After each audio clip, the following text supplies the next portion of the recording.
Hello, everyone.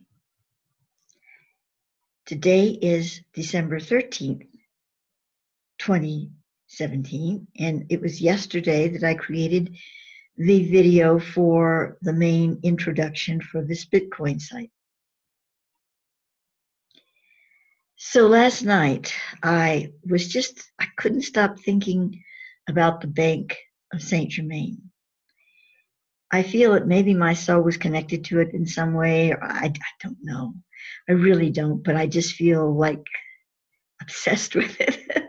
Not for any material reason, just an energy thing. So I asked to learn more about it. I asked that, and I started getting things. Now, some of it's kind of trivia. I mean, it really doesn't have any bearing on the bigger picture, but it was so intriguing, and I found verification when I Googled about it. So I wanted to share it. And some of it was a little deeper. We'll get into that as well.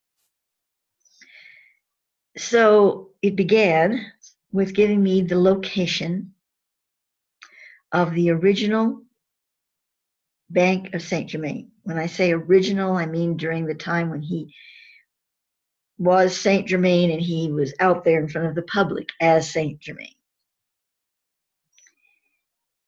And the original location, they had, other places that connected, but this was the seat, the power seat of the bank.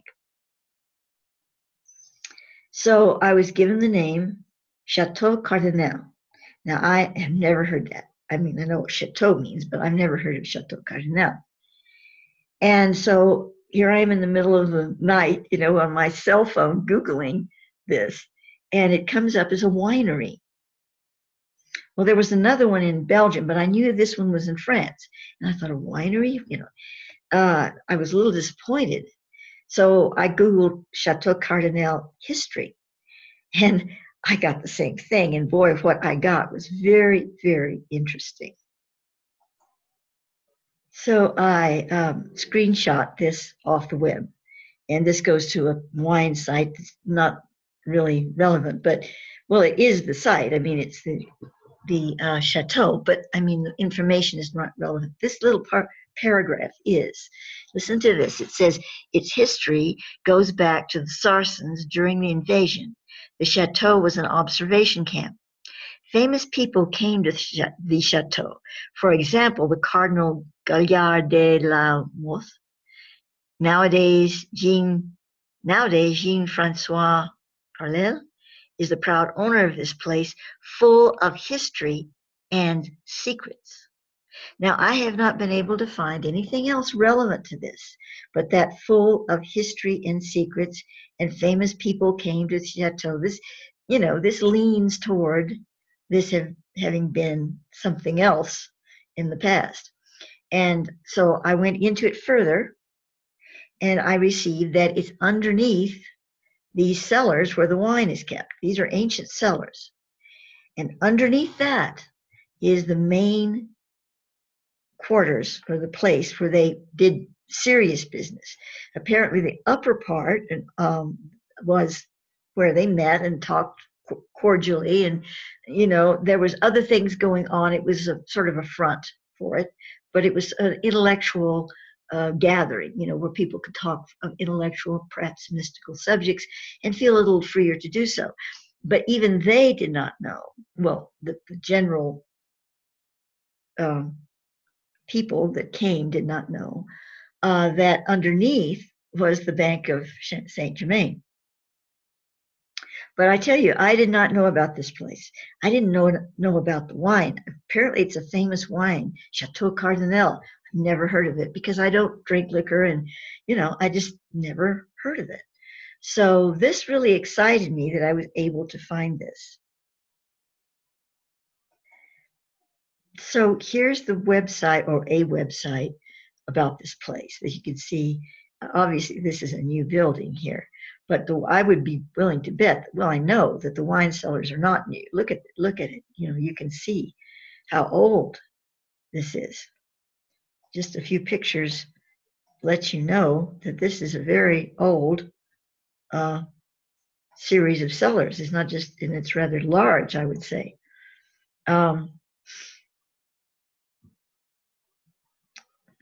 And this is, let's try this one again and see what we get here.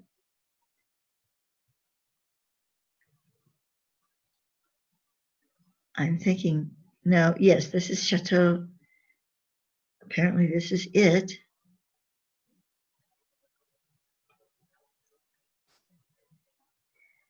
So anyway,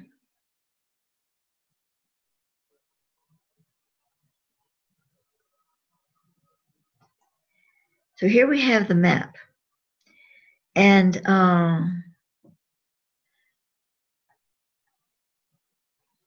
oops, now I've lost the place on here where it is. Let me see if I can take this away so I can find it. For some reason, it just went bye-bye. Let me just look at I want to do the Google map. Just a moment. All right, here we have the Google map, and I had marked it here just this morning. Here's the chateau, right in here. But look at this. Here's Rennes-le-Chateau. Look at that line. It's beautiful. And then this is another important place that came up recently, and I'm not going to go into it, but this St. Croix de Verdun. And look how there's a nice L shift there. So I feel that this is all obviously connected. Certainly in grid formation, it is connected, which means ley lines, etc.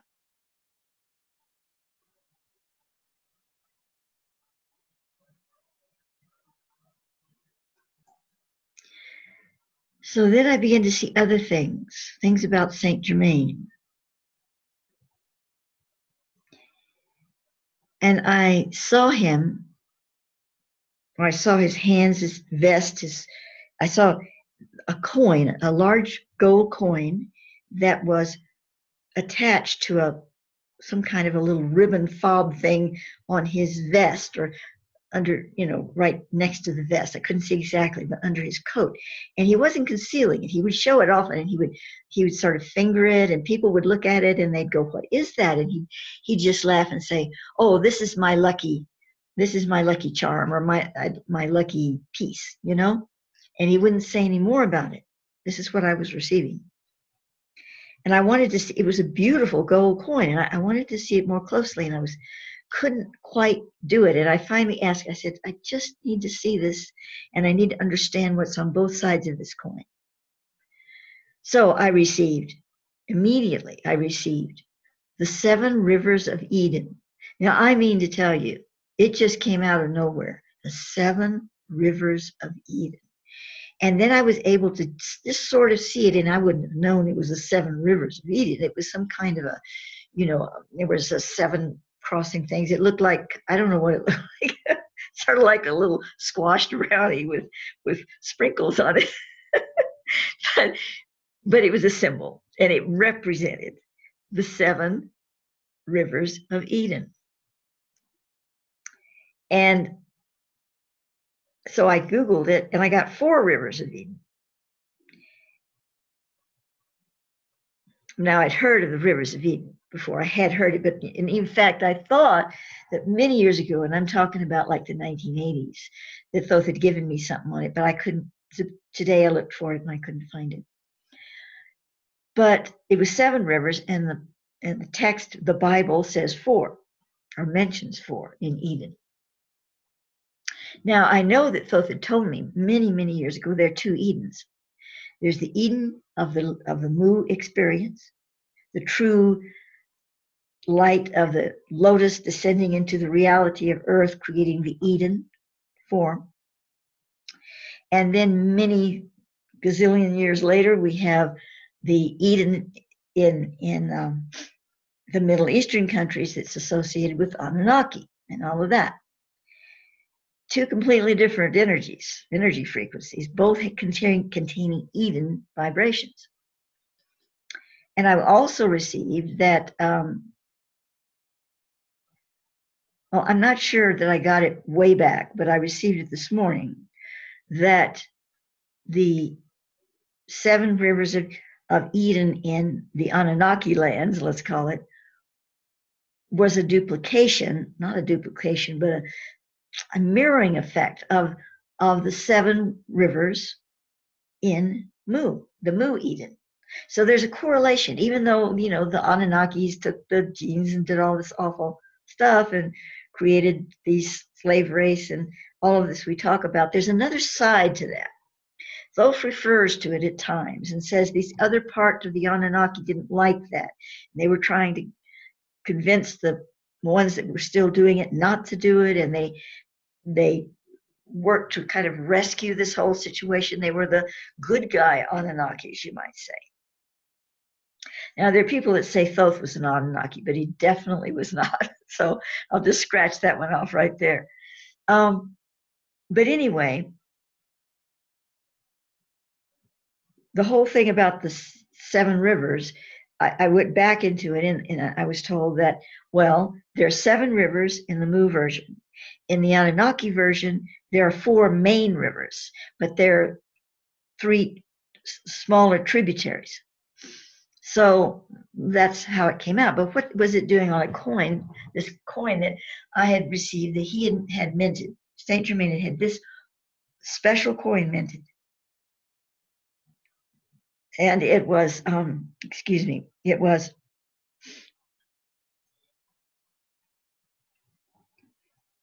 he would turn it and twist it like that in the light. And it had something to do with his work with time travel. And I don't know what it had to do with it. But the 7 rivers of Eden were a symbol on one side.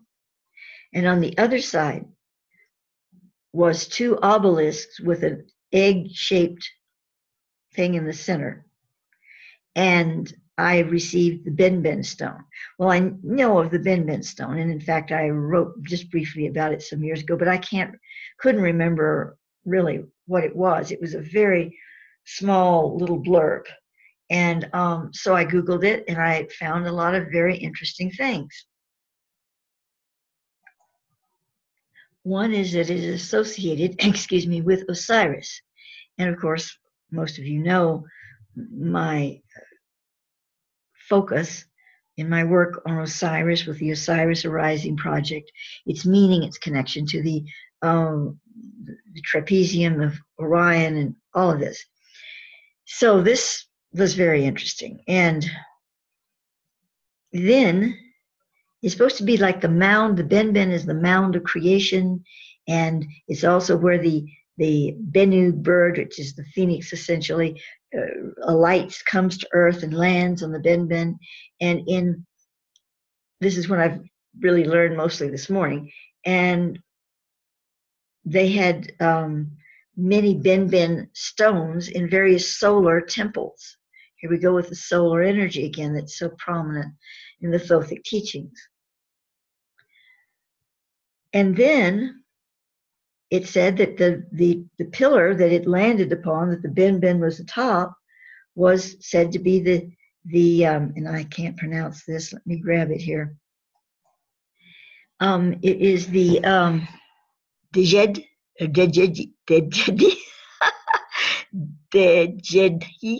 stone, which is considered to be the backbone of Osiris. The word wizard comes from those who held the staff of power, which was called the Wasar.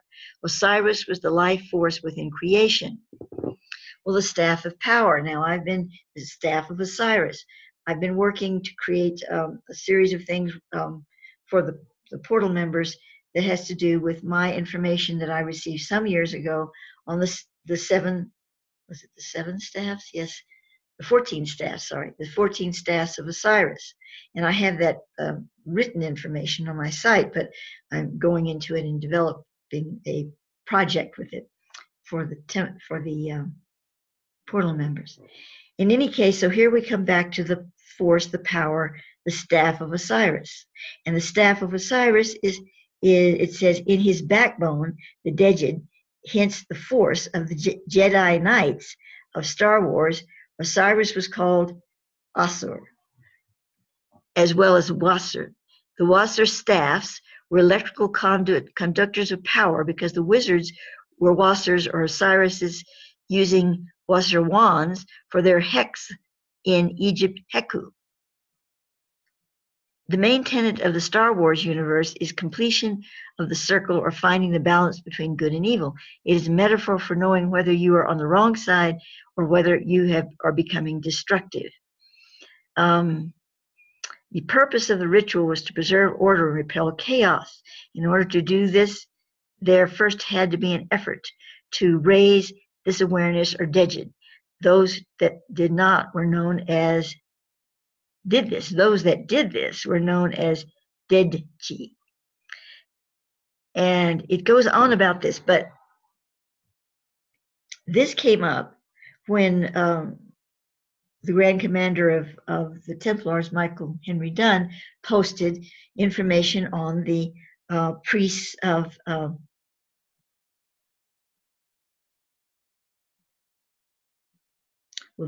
they call them the Deji priests, I guess. I don't have the name right in front of me now,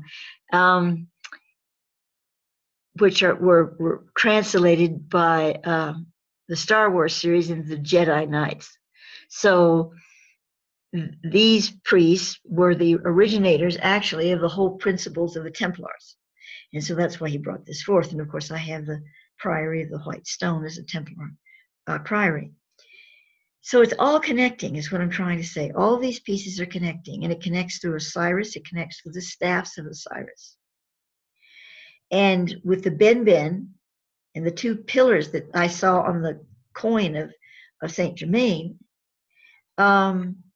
representing the balance, the force be with you, with the egg, the Ben egg of life's generative principle in between. It's regenerative because the phoenix comes back, or the Bennu comes back and regenerates the egg.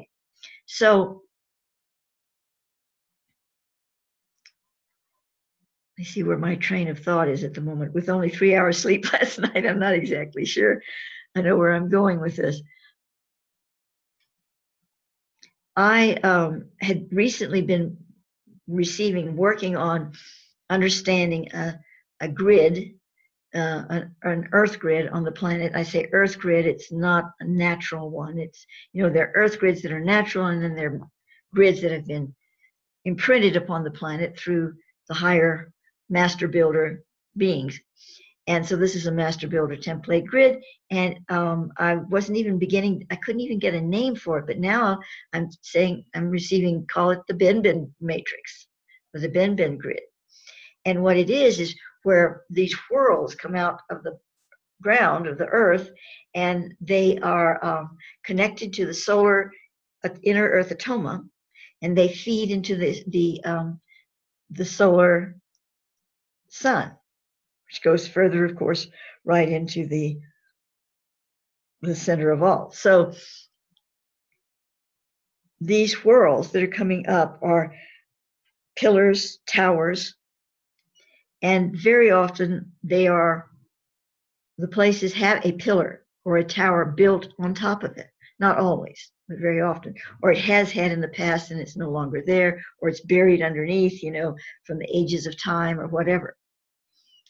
And these connect to the staffs, the 14 solar staffs of Osiris. So it all comes together. I'm not saying it very well right now. As I said, I'm lacking sleep, and I'm just seeing how all of these fit together. I'm giving you kind of a hot off the press version of it all. But it's really I'm recording these as my own dear diaries, so I won't lose track of this information, but I'm sharing it with you at the same time. So we have this little coin, okay, and Saint Germain's flipping it around, and on one side it's got the 7 rivers of Eden, and on the other side it's got the Ben stone, but not just the stone. It's got the two pylons or pillars, and with the egg in the center. I want to read just a little bit more what's on this page because it's very rich with information. Archetypal symbols such as the circle, the spiral, trees, and a pillar or pole were magically and ritually employed to preserve essential order. These symbols all have a connection to the sun and the worship of the sun. Well, worship of the sun is that's a later, misinterpretation. Historically, the Djed was raised at crucial transitional times between cycles, invoking light and stability to dispel darkness and disorder. Such periods were the winter solstices, the failing years of a reigning monarch, or the coronation of a new one. A tower or an obelisk that is symbolic of the connection and balance of all things in heaven and in earth now represents the Djed. We see this symbol all over the world as secret societies have used it as a background for their empires. August 12th and 13th was the time that the Osiris mysteries were shared and performed. The word wizard comes from those who held the staff of power, which was called the Wazir. Osiris was the life force within creation, his backbone, the Djed or Deji, hence the force of the Jedi Knights of Star Wars. Osiris was called Sir Asar. Well, I think I already read that to you about the wands and everything. This energy symbol was built into the pyramid of Cheops, Khufu, by Thoth and his co-workers. The top part, 5 arrowed ceilings, is manifest in the king's chamber. The Sphinx was the responsibility of Haramkaris. Oh, this is my work. I think it is, yes. The Djed rod power is actually the vine or cord of the divine. Now, I would swear to you that is that's my material, but it's on somebody else's website here. Oh, that happens a lot, but that came from me. So I don't even remember that I wrote that, if indeed I did. I'm going to take a look real quick. Oh, not found. So the link is no longer available. And that's not my site, so I don't know what that's about. Anyway, originally the Djed represented Netjer. Ta, who was called the noble Djed, but later on came to represent Netjer. Asir Djed pillars were painted along the bottom of the coffin to symbolize becoming Asir, or becoming Osiris in the afterlife, and associated the deceased with the royal house of Kemet.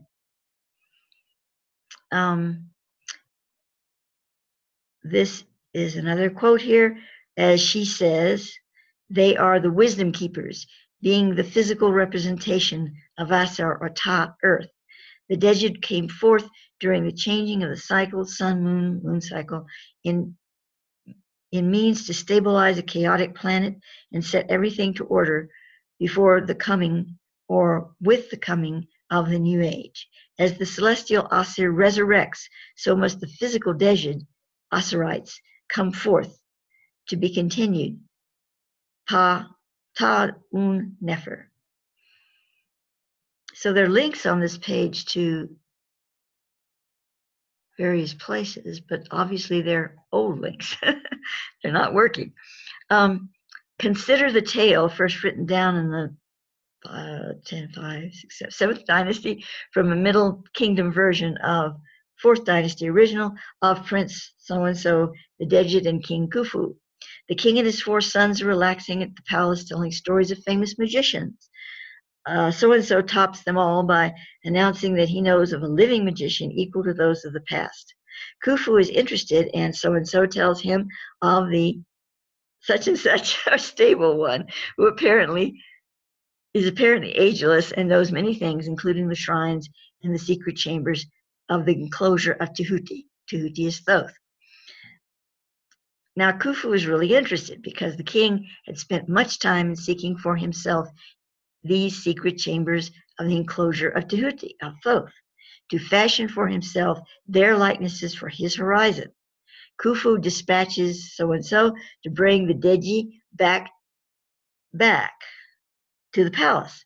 He returns with the Djed, who quickly charms and awes the court with his magical abilities. Then the king comes to the point.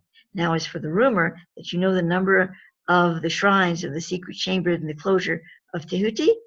Digi says that he does not, although he knows where that information can be found. There's a box of flint in a chamber called the Revision of On. Now, On is On, A-N. Think sacred On, city of On, which is Heliopolis, the true Heliopolis, which is the city, basically, of Thoth, the city of the sun. Okay, the Dejit claims that he cannot recover this information, but the eldest of the triplets, then in the womb of the wife of the high priest of Re, lord of Sapku, will discover the information and found a new dynasty. Boy, this gets interesting, doesn't it? Okay. This is sometimes repeating. He's quoting just a whole bunch of different, texts and things. So I'm not going to go over them all, but some of them are so interesting. Okay, I guess this last part. There are 7 planes of existence, the lowest being the physical plane, the plane of the material superficial world, a world in which most of us find ourselves trapped, unable to transcend carnal desires. The 7 planes are associated with the 7 chakras located in the body from the torso to the top of the dome of the head. These are the vital centers which electromagnetic waves resonate through the upper portions of the body. The 6th chakra is the third eye, which is located between the eyebrows. The headgear of the pharaoh is the serpent or snake, which is lined in perfect accord with the third eye. The reason being is that the snake represents an electromagnetic energy flow which resonates in the brain at the third eye level. In other words, a snake travels in zigzag motion, which is equivalent to the way waves travel through the 7 chakras of the body. Osiris Deji was a title of Osiris as the Great One, Eighth Lord, I don't know if that's a typo or what, of the universe self-generating life principle of the center EI, the transcendent self. The Deji was the stable ones, wisdom keepers of one mind and one spirit, who as initiates of the Assyrian mysteries comprised the living terrestrial body of the archetypal celestial Osiris. Wow, I really like that. Woo. Of course, the number 7 comes up here. I'm thinking of the 7 rivers as well.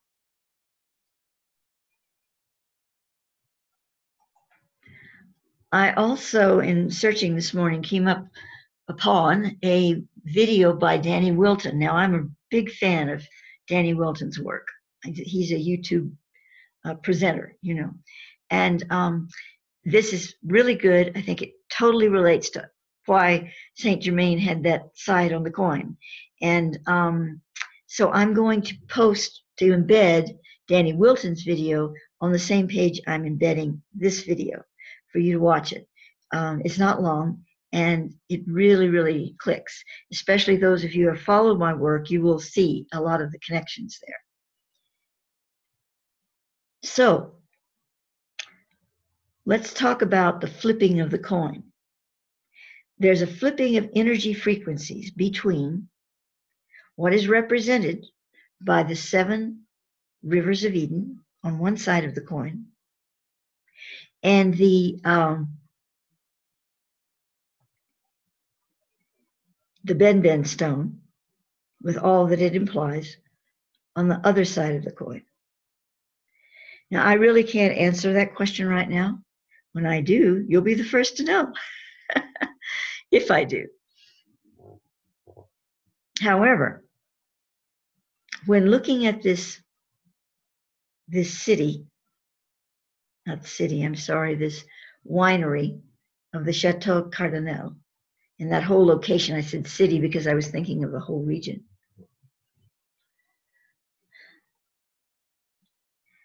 I go back to about a week ago when I had an experience that was very interesting. Most of you know, I have an avatar in Second Life where I do create the newer star energy frequency that goes out through the Silver Lining Project and into the grid of the planet and whatever. And I was creating the new sim, the new simulated land that is going to hold a higher frequency of all of this. It is holding at this time. And I came across in one of the stores in Second Life a fountain, a specific fountain, and it had three parts to it. Well, not parts to it, but it looked like a three-pronged thing. It was very unusual looking. And when I saw it, I was absolutely transfixed by it. The Second Life has beautiful things. They're all made by creators who are like you and me, who come into Second Life. Any of us who are talented and do things like that can create objects and whatever, create a store and sell those objects for the Second Life world. So I was fascinated by this fountain. There's so many beautiful fountains. This one was not that beautiful, actually, but it was just, I couldn't escape it. So I had to get it, and I put it in the area of my newer star sanctuary that I've called the Queen's Gardens. Well, I kept thinking about it, so I asked Thoth, why am I so obsessed with this fountain?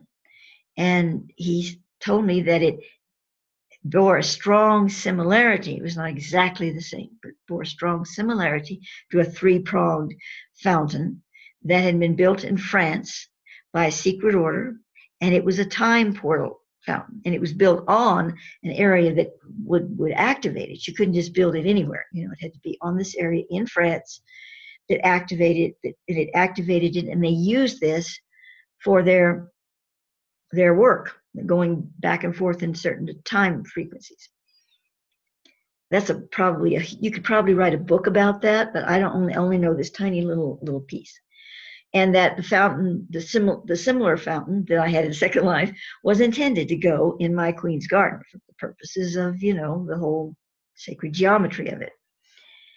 So I wrote I am the creator of the fountain. And he calls it the Visconti Try something. And Visconti was a famous architect in France who made fountains, a lot of fountains and other things too. In fact, he fashioned he was commissioned to create the tomb, the sarcophagus or whatever, for Napoleon.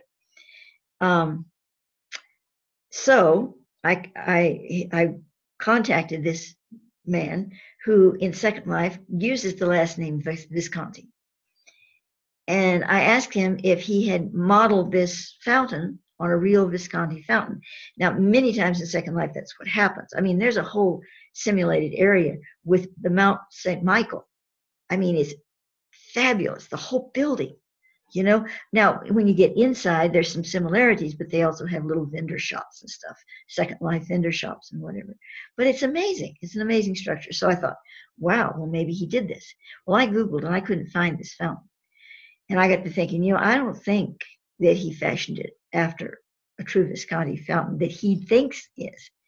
I believe he channeled this information. And when I touched into it, I got that he indeed channeled the information, but he didn't know he did. He thought he made it up. So I contacted him, and sure as everything, he said, oh, no, he said, I made this up myself. This is mine. I said, okay, thank you. I wasn't going to tell him anything else. So, the reason I'm mentioning it is we have the flipping. Oh, so then even though this apparently was created prior to the French Revolution, they were using it to aid some kind of a cause. And now, Saint Germain was born in 1718.